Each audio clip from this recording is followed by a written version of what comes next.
Le téléphone portable, smartphone et tous les autres appareils électroniques nous sont très utiles au quotidien. Risque de courbature, de fatigue générale, d'insomnie, de faiblesse sexuelle, de surdité ou de cécité, des AVC, les charges électromagnétiques des téléphones portables, smartphones ou tout autre appareil électronique sont très dangereuses pour la santé et peuvent vous conduire à la mort. Utilisez désormais les autocollants anti-radiation GIA pour protéger et préserver votre vie. Les amis, faites comme moi, Gégé Lapino, en adoptant DMA GIA.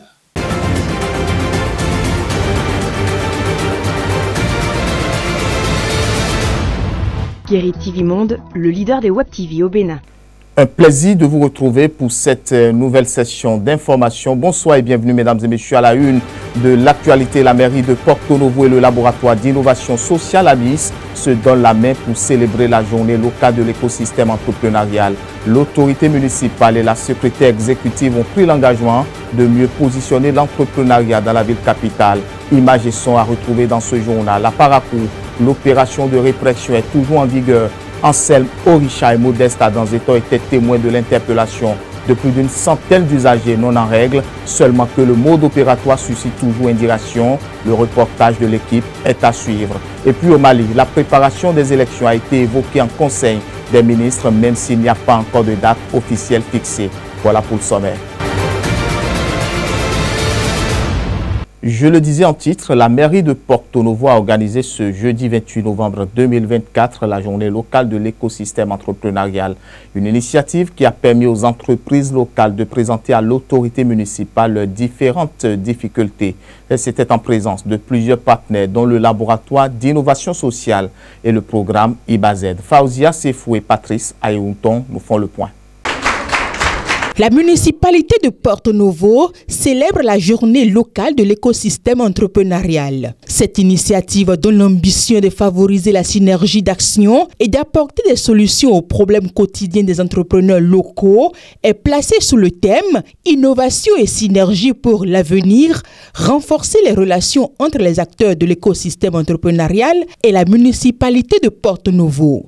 L'écosystème entrepreneurial de la ville, c'est un vivier où nous avons assez de jeunes, nous avons assez de femmes. Ce sont ces assises qui vont vous permettre, monsieur le maire, de mieux connaître ces acteurs de développement et ensemble, nous allons réfléchir.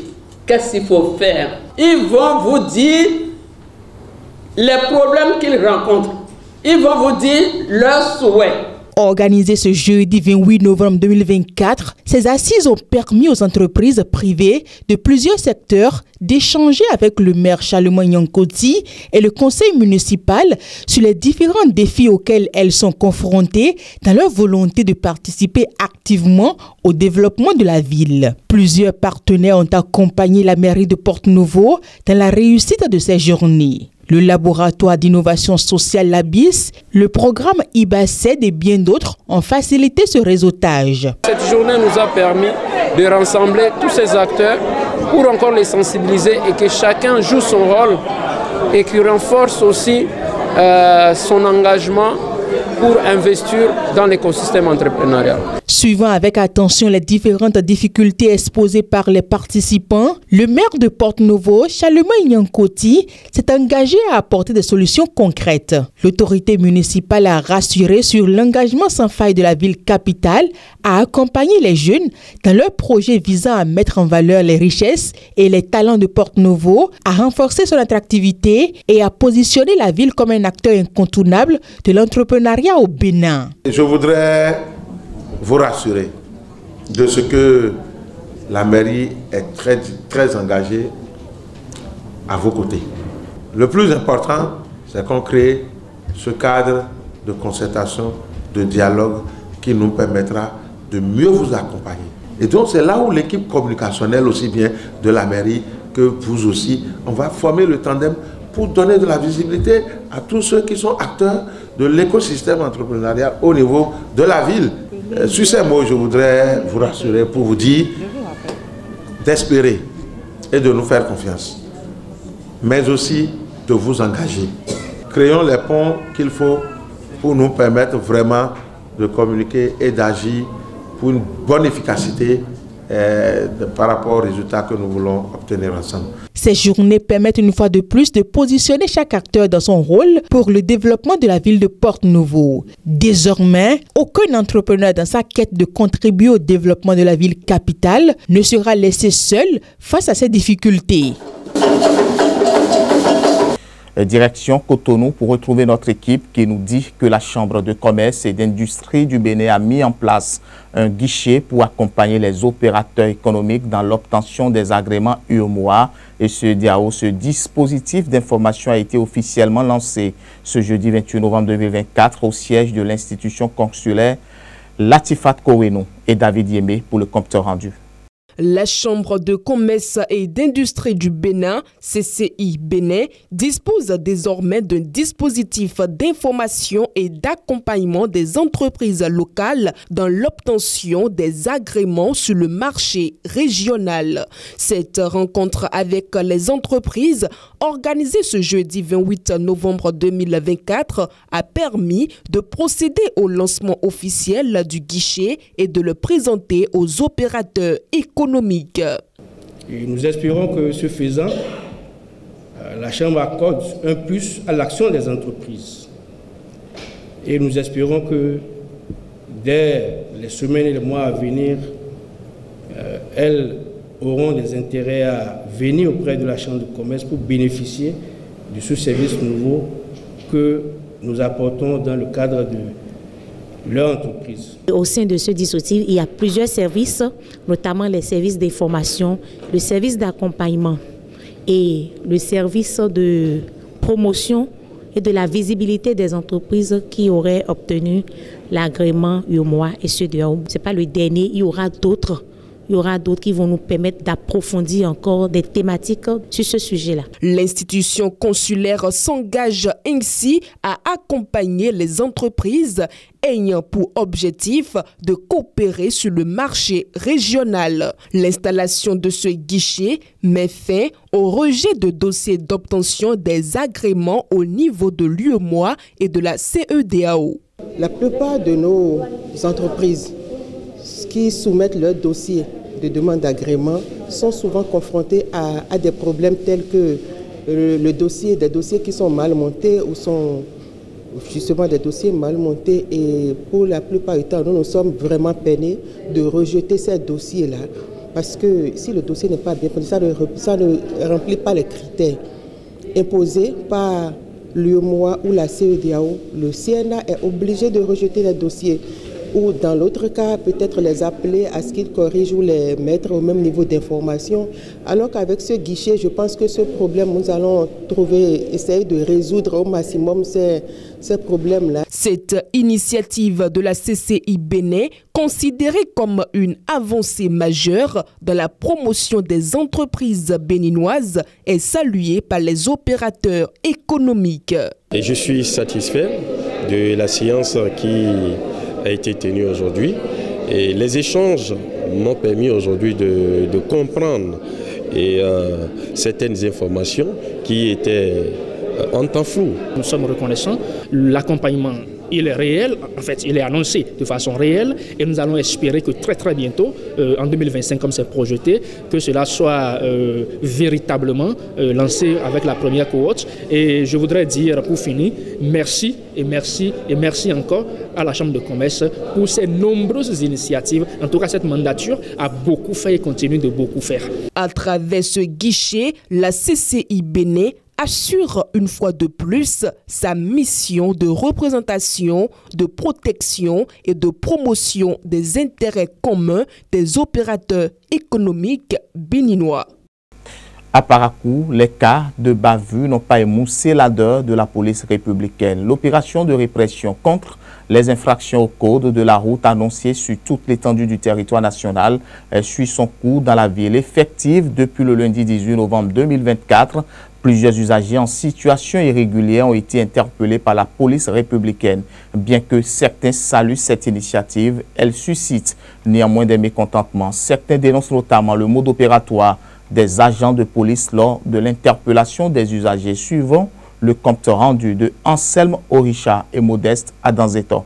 Comme annoncé, la nouvelle phase de répression des infractions au code de la route est effective dans la ville de Parakou depuis le lundi 18 novembre 2024. Cette décision, prise par la Direction générale de la police républicaine, fait suite à une recrudescence des infractions routières telles que le non-port du casque, le non-respect des signaux lumineux ainsi que l'utilisation inappropriée ou l'ignorance des pistes cyclables. 3 jours après le début de l'opération à Parakou, plusieurs usagers sont déjà tombé dans les mailles de la police républicaine. Moi, je ne savais pas qu'il faisait un contrôle des pièces, mais de la manière que les policiers nous ont arrêtés, bon, ça nous faisait comme si on n'était pas sur le trottoir, quoi, de serrer au niveau du trottoir. Bon, moi, en serrant sur le trottoir, lui pensait que je ne voulais pas m'arrêter. Et en même temps, il a gardé mon guidon. Oh, comme moi, il sait que moi, je suis à jour, toutes les pièces, j'ai porté mes casses. Bon. Je me suis dit, mais c'est quoi encore? Il a dit, c'est quoi encore? Et en même temps, ils enlèvent la clé de ma moto. Il dit, qu'est-ce qui se passe? Maintenant, il semble que là, son Johnny est venu, maintenant il dit, si un policier te parle là, tu dois t'enterrer et tu dois prendre tout. Il dit, ah, il y a quoi? En même temps, ils ont amené ma moto là où il reste là-bas. C'est après, maintenant, il me fait comprendre que seulement il veut contrôler les pièces. Il dit, mais si c'est ça, il fallait dire ça, que non, que pourquoi de la manière qu'il a fait là, que c'est ça qu'on appelle un refus d'obtempérer. Le contrôle concerne également les véhicules à 4 roues et plus ne disposant pas d'une assurance de responsabilité civile, l'absence de contrôle technique ou encore le non-paiement de la taxe sur les véhicules à moteur. Bien que l'opération soit saluée par les usagers, ces derniers déplorent néanmoins le mode d'interpellation des forces de sécurité. À contrôler les papiers là, c'est bon de contrôler. Parce que maintenant dans notre vie, on est là maintenant là. Donc il faut me faire, chacun doit me faire chacun. Parce que dedans il y a les volets, il y a en tout cas, il doit contrôler. Mais de la manière, ils sont en train de faire le contrôle là, vraiment, aujourd'hui je suis déçu. Toutes les personnes là, c'est là quand ils ont dit qu'ils vont amener la moto comme ça, ils disent ils n'ont qu'à amener parce que celui qui a ses pièces à jour et que maintenant il a porté les casses, tout est à jour. Pourquoi un policier va l'arrêter pour dire qu'il veut voir ses cartes et il va refuser d'obtempérer? Non, jamais. Donc ils n'ont qu'à voir comment il faut arrêter les gens pour leur demander les pièces. C'est aussi pour notre protection vraiment. Hein. Mais les policiers, ils exagèrent dans leur travail. Ça fait que nous là, on est tellement contre eux, si bien que s'il y a les autorités qui peuvent intervenir à d'abord dire non, ce qu'ils font là. Ils n'ont qu'à même ignorer un peu. Si c'est même la population entière, nous sommes les mêmes. La police, les émigrants, même les civils, nous sommes les mêmes. Nous sommes tous béninois. Donc on peut dire frère et grand frère, petit frère, grand frère. Maintenant eux là, ils nous prennent comme des ennemis. Et si ça arrive comme ça, c'est pas bien. Nous sommes dans le même pays. Rétablir un cadre sécuritaire sur les routes et sensibiliser chaque usager à l'importance de son rôle dans la prévention des accidents, tel est l'objectif principal de cette opération de répression selon les autorités policières. Au Mali, la préparation des élections évoquée en Conseil des ministres. L'annonce a été faite lors du premier Conseil des ministres auquel participait le nouveau Premier ministre, le général Abdoulaye Maïga et les membres du gouvernement remaniés. Compte rendu.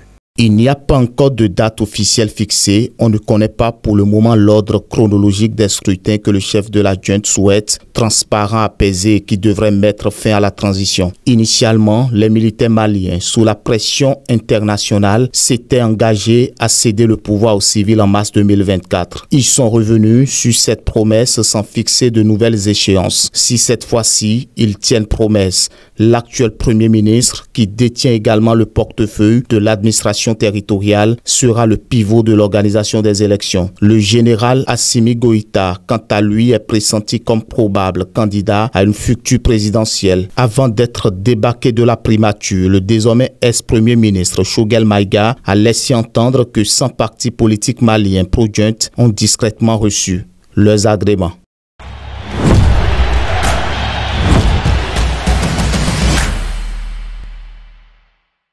Deux nouvelles sont à savoir dans la note sportive de cette édition avec Patrice Aïrouton, nouveau positionnement du Bénin dans le classement FIFA de novembre 2024 et le nom de la grande nation qui signe un forfait dans le cadre du championnat d'Afrique des Nations de football. Ce jeudi 28 novembre 2024, la FIFA a de nouveau actualisé son classement des nations. Ceci à l'issue des matchs internationaux du mois de novembre 2024, notamment les dernières journées des éliminatoires de CAN 2025 en Afrique. Cette mise à jour voit le Bénin réaliser une avancée. En effet, le Bénin a gagné une place dans ce nouveau classement mondial. Les Guépards sont passés de la 95e à la 94e place mondiale. Sur le plan africain, les Guépards font du surplace et restent à la 21e place. Notre information sportive, à quelques semaines des rencontres du deuxième tour où la liste des pays qualifiés pour la 8e édition de CHAN serait totalement connue, une grande nation déclare forfait. Il s'agit de la Tunisie suite à une réunion de la Fédération tunisienne de football tenue avec les responsables des clubs de première division. La décision a été prise de ne pas engager l'équipe nationale locale de la Tunisie au prochain championnat d'Afrique des Nations. Selon les informations, la Confédération africaine devrait sanctionner la Tunisie à hauteur de $50 000 pour ce désistement qui va encore perturber le programme de la compétition. Et c'est sur ces notes sportives que nous mettons fin à cette édition. Merci d'aimer, de vous abonner. N'oubliez surtout pas que chaque jour est une chance. Saisissez la vôtre. Bien à vous.